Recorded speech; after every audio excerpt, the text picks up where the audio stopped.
Karen parked across my gate. The sheriff rammed her SUV with his truck.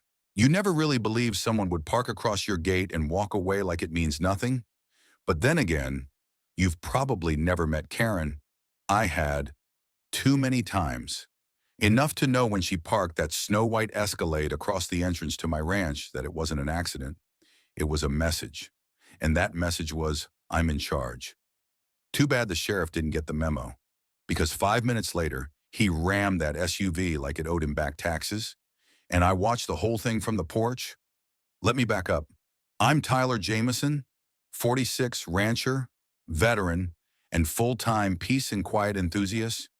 I own 68 acres of land just outside of Coyote Ridge, Texas, raised cattle, ran fencing, took care of my dad's old property after he passed in 18. I don't live in a subdivision. I don't pay HOA dues. And I damn sure don't take orders from someone who appointed herself neighborhood director with a laminated badge and a superiority complex. But Karen Weller didn't care about boundaries. She invented her own.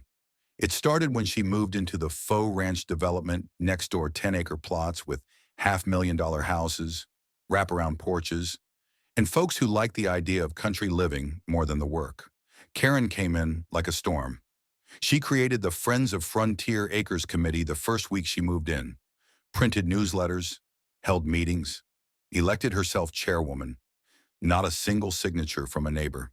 Her first order of business, community visual standards. Her second, ranch-adjacent property cooperation. That last one was aimed at me. She didn't like that I had barbed wire instead of a cedar fence. She didn't like my rescue dog roaming the back pasture. She really didn't like that I refused to pay $50 to be part of her fake association. So she retaliated. Petty stuff. Anonymous complaints to the county about unregistered livestock activity, made-up noise violations. Even claimed my hay bales violated skyline harmony. I ignored her. For months. Until the day my nephew Ethan got hurt. He was 9. Playing by the pond, slipped on a wet rock and cracked his forehead open. Blood everywhere. I called 911, told them to send the sheriff or EMS, whichever was faster. They were 5 minutes out. I opened the gate. That's when I saw it. Her Escalade, parked across the drive. Hazards blinking, driver's side locked. No one in sight. No note. No emergency. Just Karen. I called her. No answer. I texted, move your car. This is an emergency. Nothing.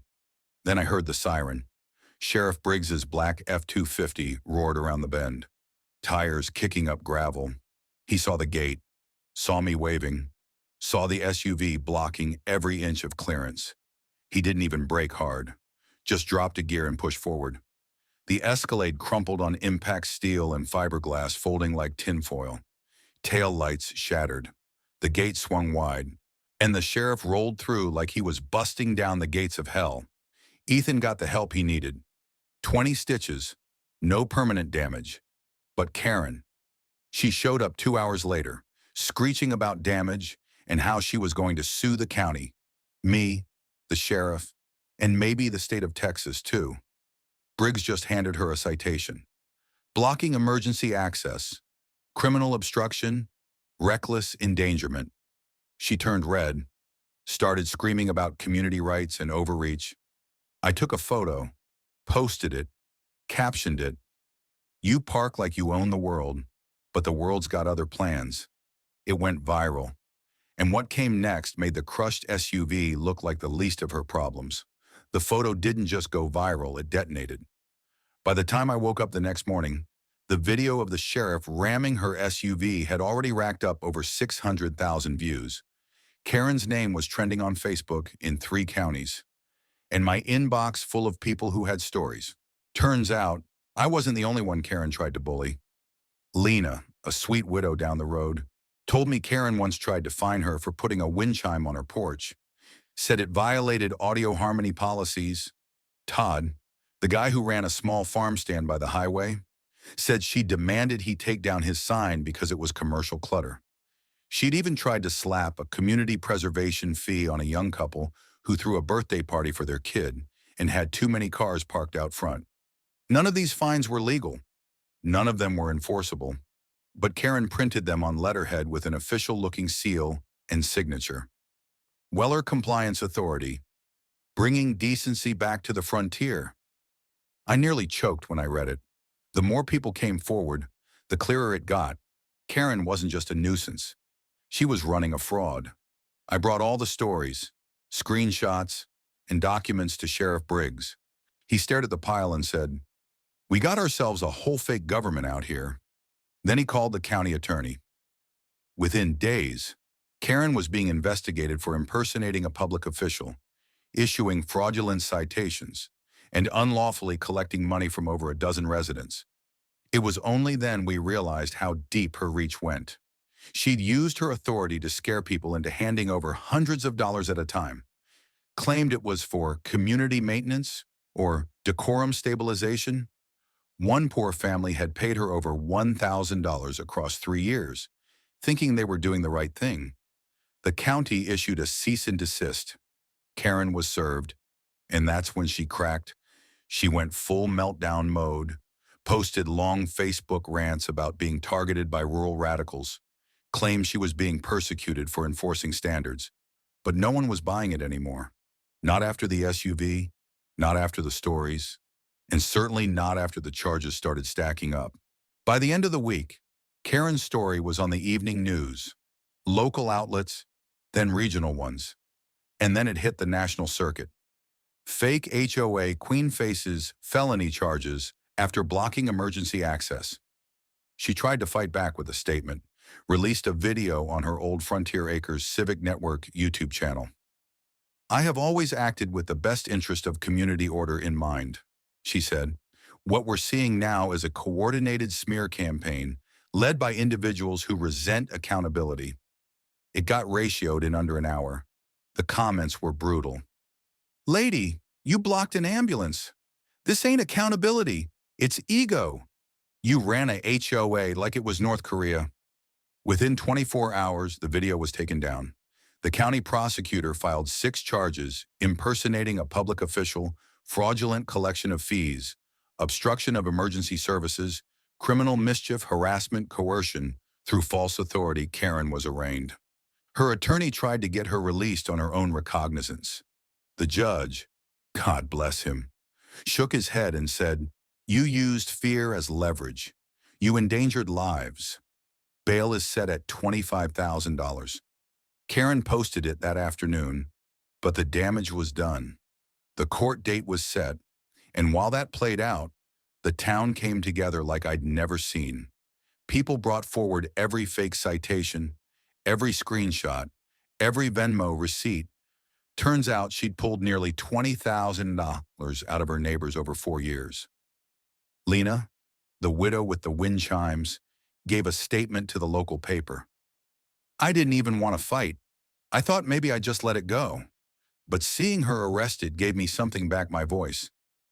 Todd donated $500 to a new community legal aid fund. We named it the Free Gate Fund. The day of the trial was surreal. Karen showed up in a beige pantsuit, clutching a binder full of papers like she was still running a meeting. The prosecutor made it plain she created an illegal system, abused residents, and interfered with a critical emergency. The sheriff took the stand. So did I. So did Ethan's parents. And Karen.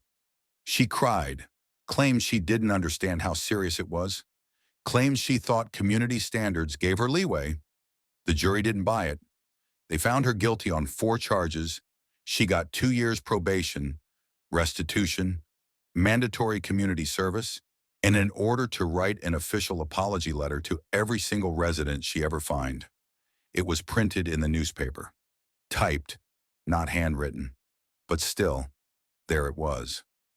"I misused my position. I am sorry. I was wrong." For someone like Karen, that was the equivalent of a full collapse. The day after the verdict, the county tore down her fake signage from the development entrance, and that Escalade still sits in the impound lot. No one came for it. It's rusting now, just like her fake crown. Karen left town 3 weeks after the sentencing. No statement, no party, no final HOA newsletter, Just a moving truck, a for sale sign, and the sour stench of failure. Her house was listed under a Shell LLC. The description didn't mention her fake title or the shattered trust she left behind, but what she left behind, we reclaimed. It started small. Lena organized a Friday evening porch chat, no agenda, no minutes, just lemonade and chairs pulled into driveways. Then came the neighborhood garden, rebuilt in the old commons Karen once patrolled like a border guard. Families planted sunflowers, tomatoes, mint. We renamed the open field next to it. The free gate. Someone made a wooden sign. We all signed the back. Todd put up his farm stand again, bigger, brighter, with handmade signs. No one told him to take it down. Denise, who once paid Karen over $800 in courtesy violation fees, now runs a Facebook group for actual community alerts. No one's been fined for wind chimes or garden gnomes since. We even held a block party on the anniversary of Ethan's recovery. Sheriff Briggs brought the ribs. My nephew handed out free gate fund flyers. Karen's name wasn't mentioned once. She became what she always feared irrelevant. People ask me if I'm glad it all happened, the crash, the trial, the storm. I wouldn't say glad, but I'll say this. It reminded us of something important, that silence isn't peace, that fake power can be louder than real justice until someone stands up, that every gate, every rule, every clipboard has to answer to something higher. Truth, community, actual law, and sometimes a well-timed F-250 call to action. If you've ever been silenced by someone who made their own badge, their own titles, their own rules, tell your story. Don't wait for permission to reclaim your peace. And remember, justice might take time, but when it rolls in, it doesn't break for ego. It clears the lane.